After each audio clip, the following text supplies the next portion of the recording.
Patay pagkarga. A day in my life as a pangul na nag-vlog. Unsay ganap kin? Wala lagi kin. Kay nahuman naman lagi ang kalingawan sa malungon. Lungon. Kato na po daw bagol sa nagpan atong atakihon.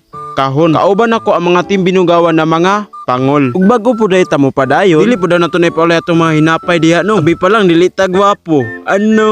Naibo ganito si Kuan o. Dili na lang nako iingon kay basi magselos ang tulo. Lisod maganig isa tulo pa. Nya dili na ta maglangan daw no kay mo padayon na ta. Nandugayan pud baya akong mata. Dugay magud ni buntag sa amoa. Unya basi nagulat tabot to akong mga kauban ba.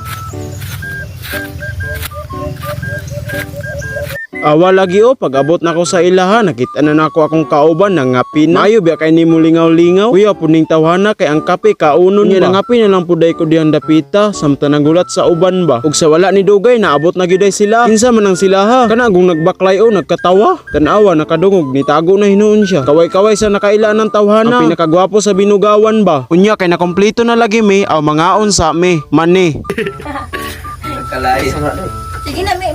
Unya ako na lang gilaktod, kailangan na kayo ug akong ipasunod. Daghanag mga kauban maayo nang daghan kay dili gamay. Bitaw maayo nang daghan kay dagagakutan. Katawa-katawa pa kay nibiyahe pa man. Tanawa unya, di ba maginuktok na kay kapoy naman.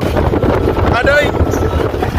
Mao day niya mong gamiton na sakyanan kay Dodoy sa Bilyano lang naman. Dituyo day to nga daghan ang tao kay ang sakyanan dako kaayo. Nindot biya kaayo ni sakyan kay hanoy-hanoy ba kumudagan. Nya ni padayon na mi sa mong adtuan kay layo-layo pa biya tong nagpan. Kung natingala mo nga wala akong mga kauban, ipauna na lang day namo sila kay nagulat pa pud ko sa tagiyaan ni sakyanana.